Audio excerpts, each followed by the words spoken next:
O governador do estado do Rio, Cláudio Castro, exonerou o presidente da Rio Previdência.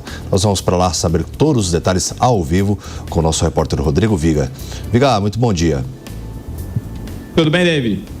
Bom dia para você, bom dia para Paula, para o nosso ouvinte espectador internauta da Jovem Pan. É mais um desdobramento do escândalo envolvendo o Banco Master, Daniel Vorcaro, banco que foi liquidado extrajudicialmente no fim do ano passado, inclusive com a prisão do Daniel Vorcaro quando estava tentando embarcar para uma viagem internacional.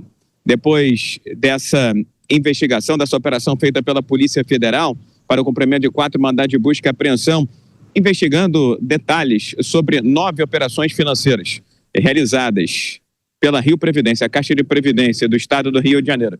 Entre o fim de 23 e meados de 2024, houve a seguinte decisão. Eu vou dizer até que foi a saída de Davis Antunes, diretor-presidente da Rio Previdência, que administra pensões e aposentadorias de cerca de 250 mil servidores do estado do Rio de Janeiro. Por que eu estou dizendo que foi uma saída? Porque é uma guerra de versões nesse momento sobre o que efetivamente aconteceu. Cláudio Castro disse que o demitiu após essa operação e que a exoneração já estava publicada no Diário Oficial do Estado do Rio de Janeiro. Porém, contudo, entretanto, todavia, meu caro David, ouvinte, espectadores internos da Jovem Pan, momentos antes, segundo fonte da Rio Previdência, uma carta foi apresentada de renúncia do cargo pelo próprio Davis Antunes, à Rio Previdência, e, consequentemente, ao chefe dele, que é o governador do Estado do Rio de Janeiro, Cláudio Castro. Nessa carta, enviada por Davis Antunes ao Palácio Guanabara,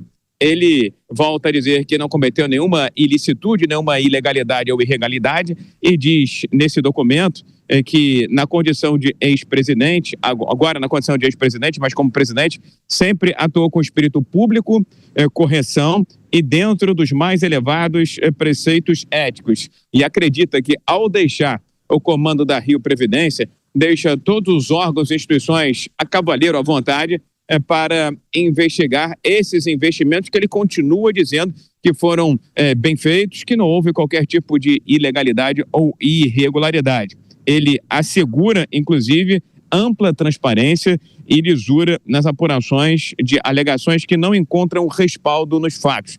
Não só ele, como outros ex-diretores da Rio Previdência continuam defendendo aquelas aplicações financeiras em letras financeiras do Banco Master nesse período do fim de 2023 e meados de 2024. Foram atraídos, assim como outras prefeituras e governos estaduais, pela alta taxa de retorno, bem acima da média ofertada pelo mercado bancário. No entanto, Tribunal de Contas do Estado do Rio de Janeiro, Controladoria Geral do Estado e outros órgãos e instituições estão investigando se houve qualquer tipo de irregularidade, uma vez que eram investimentos considerados de alto risco que poderiam, inclusive, causar prejuízo econômico, financeiro aos servidores do Estado do Rio de Janeiro, aposentados e pensionistas que continuam recebendo normalmente. Dentro do Tribunal de Contas do Estado do Rio de Janeiro, já havia, inclusive, um pedido apresentado em dezembro do ano passado de afastamento de exoneração do agora ex-presidente da Rio Previdência, Davis Antunes. Ele está nos Estados Unidos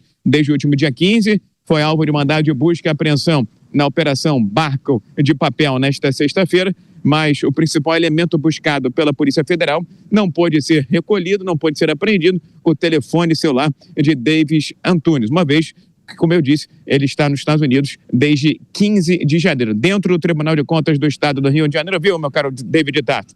Só para concluir, só para finalizar, esses ex-dirigentes da Rio Previdência são investigados por crimes como corrupção ativa, corrupção passiva, gestão temerária, gestão fraudulenta, entre outros crimes. Há de se lembrar que o investimento feito em letras financeiras do Banco Master entre o fim de 23 e meados de 2024, essas letras, esses investimentos totalizaram quase 1 bilhão com B de bola de reais. Não é pouca coisa, viu, David?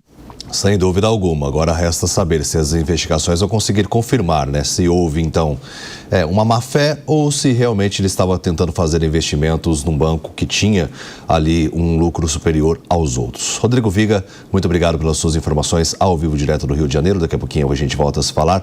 Vamos fazer a análise sobre essa questão com o Gesualdo Almeida, porque um apontamento também do Tribunal de Contas do Estado já demonstrava que, em vez do Castro ter demitido ele, foi o próprio presidente da Rio Previdência, né, o Davis Marcon, que ele foi exonerado. Ele pediu, na verdade, demissão antes de ser exonerado pelo Cláudio Castro. Então, é muito assim, ainda restam muitas dúvidas em relação a esse tema, né, Gesualdo?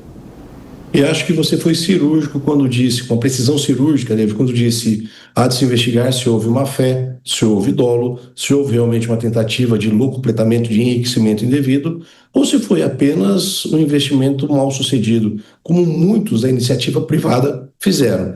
É evidente que quando um gestor de recursos públicos, sobretudo de um fundo de pensão, que cuida da aposentadoria daqueles servidores públicos, ele precisa ter mais cautela, ele precisa ouvir melhor o mercado. E, como já foi dito aqui, desde meados de 2023, os indicativos eram de que o modelo adotado de negócios pelo Banco Master seria fadado ao insucesso e à quebra, como de fato aconteceu. Mas tudo ainda é muito embrionário, as investigações só se iniciam. E, claro, dentro de investigações que parecem conduzir para uma conclusão de que a fraude é gigantesca, que envolve mais de 40 bilhões de reais, desculpe, que envolve mais de 40 bilhões de reais, num primeiro cenário, todos aqueles que aportaram recursos do Banco Master estariam envolvidos também em esquemas de corrupção, esquemas de lavagem de dinheiro, em esquemas irregulares. Não é verdade. O Banco Master vitimou muita gente, mas também é verdade.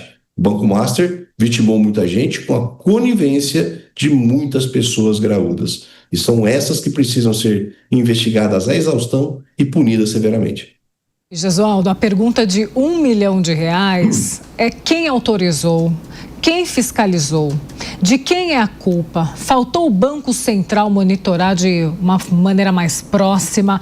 Nessa hora, nesse momento, o filho não tem pai, né?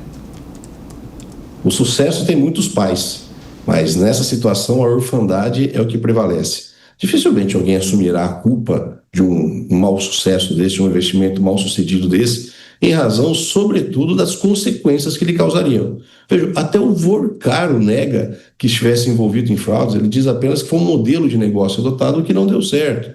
O Ibanez nega sequer qualquer tipo de conversação com o Vorcaro sobre a possível compra do Banco Master pelo BRB. É padrão de autodefesa. Todos aqueles que, por mais envolvidos que sejam, eles vão negar. E cabe, dentro de um sistema acusatório que nós temos, aos acusadores trazerem as provas dos envolvimentos. E é por isso que essa investigação tem que ser aprofundada e às claras, não sob um sigilo muito mal contado do Supremo Tribunal Federal.